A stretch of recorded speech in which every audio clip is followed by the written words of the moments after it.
Okay, I have to ask this.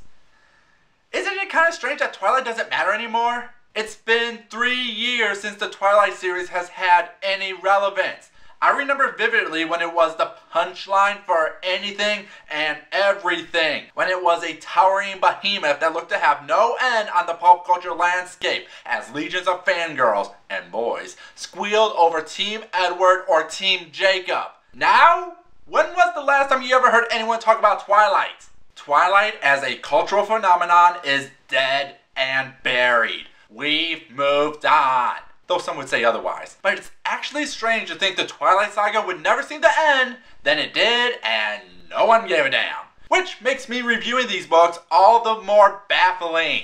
I'll admit, I do it because it's an easy target, but also because the series has always been a curiosity to me. I never took the time to really dive into what the Twilight series was during its height. It was just something that I knew existed, had a general idea of the plot, but I knew next to nothing except that I should hate it. Me reviewing the Twilight books now is like that one guy on Facebook who posts that newsroom clip about how America isn't the greatest country in the world with his status being truth.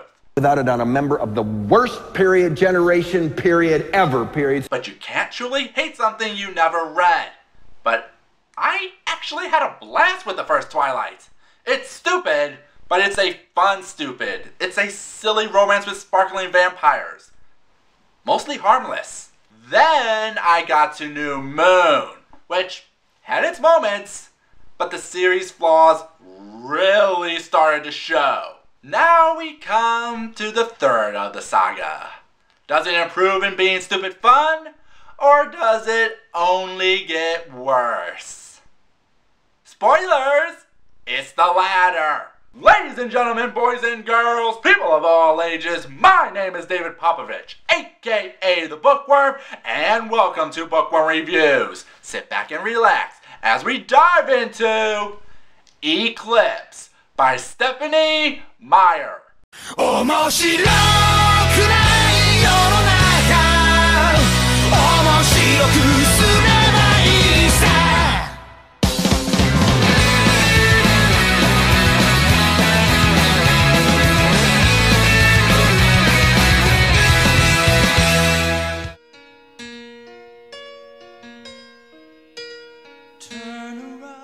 Let's recap.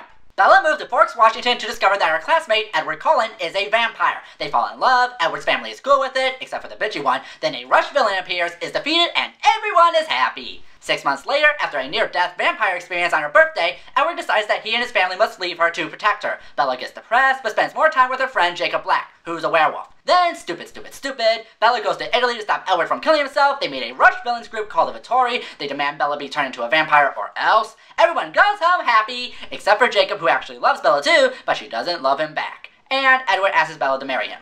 I just condensed 1,061 pages into 40 seconds. So what's happening now? Well, Bella is going through a personal crisis. First is the whole being turned into a vampire. Bella is more than willing to become one of the undead, but Edward keeps denying her till they are married cause purity. But even then, there are a lot of human experiences you've never had. I'll get to those afterward. They won't be human experiences afterward. You don't get a second chance at humanity, Bella. All the while trying to make amends with Jacob as a friend. Since with the Cullens back, it basically restarts this ancient cold war between the werewolves and vampires that if Bella ever gets changed, will lead to a full-blown war. And no one wants to fight against your friend and only a friend. What about Jacob? What was I going to do about him? My former best friend who is now, what? My enemy? I cringed. Then to add on top of that, Victoria, the lover of James, the rush villain from the first book, has come back, looking to get revenge again, because she tried pointlessly in the second book over the Cullens for killing her mate by killing the one thing dearest to them, Bella. Victoria was never going to give up till I was dead. Maybe the Volturi would come for me first. They kill me quicker at least. Oh yeah, plus if Bella isn't turned in time, the Vittori will kill her and or the Cullens, and then there are these strange killings also happening in Seattle caused by this mysterious vampire, who is Victoria. But let's get to what really matters. One hand slid down my back, pressing me tighter against his stone chest. Even through his sweater, his skin was cold enough to make me shiver. It was a shiver of pleasure. Oh god, this is how 50 Shades got off. That's what hurts this story the most. In all honesty, it has an interesting premise. It builds up a lot. Think about it. Vampires, werewolves, ancient wars, romance, revenge, friendship, family, mysticism, compromise. Serious is going down. Yet it fumbles in its execution. The main focus is the romance, which, yeah, it's a romance story. What's wrong with that? Nothing, but it severely limits the story. Instead of combining all of these elements to make for an engaging story with characters you hope will make it out alive, you get a limited first-person view as all the actual interesting stuff is happening off screen.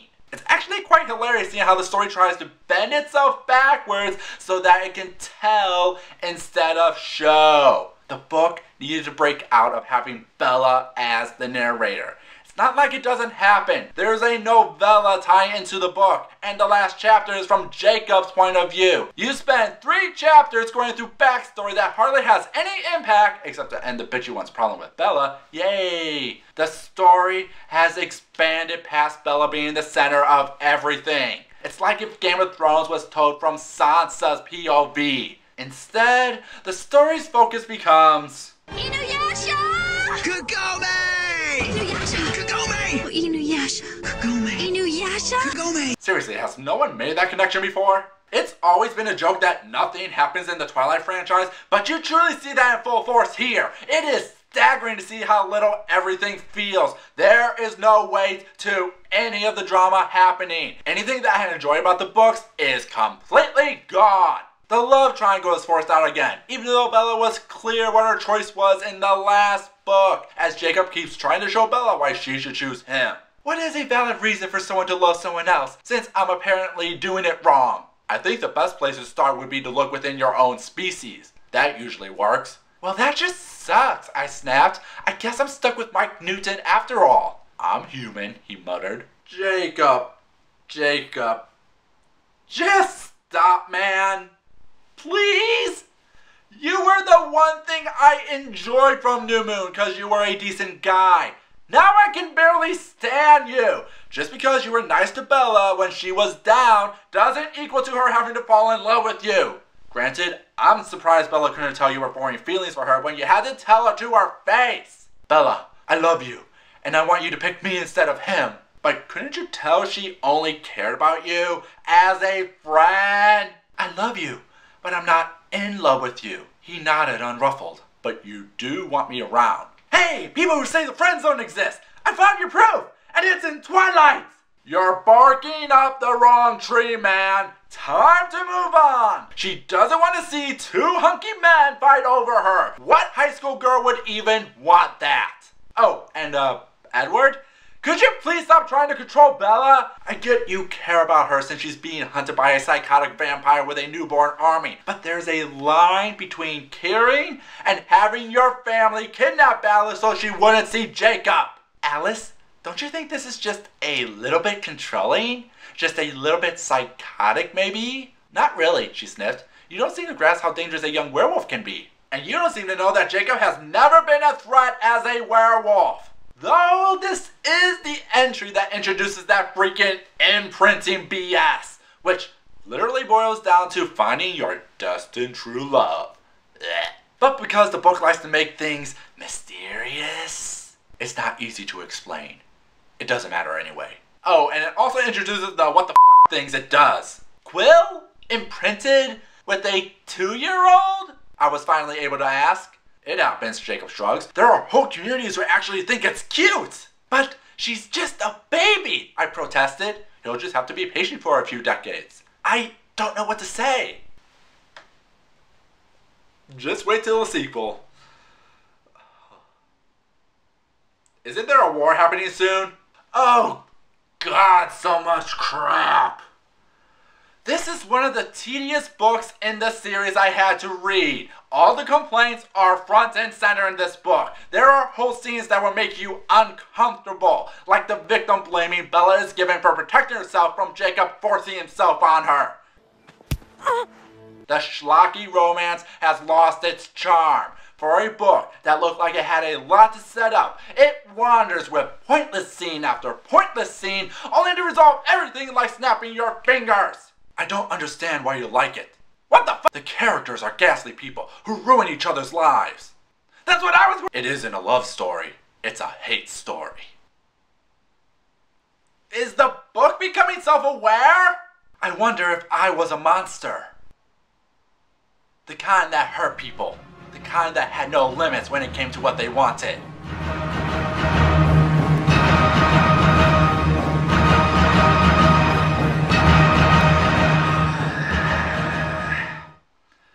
Two more. Just two more. What about you, Internet? What's your opinion about Eclipse? Well, that was draining. Next week, we're looking at one of my favorite sequels of all time.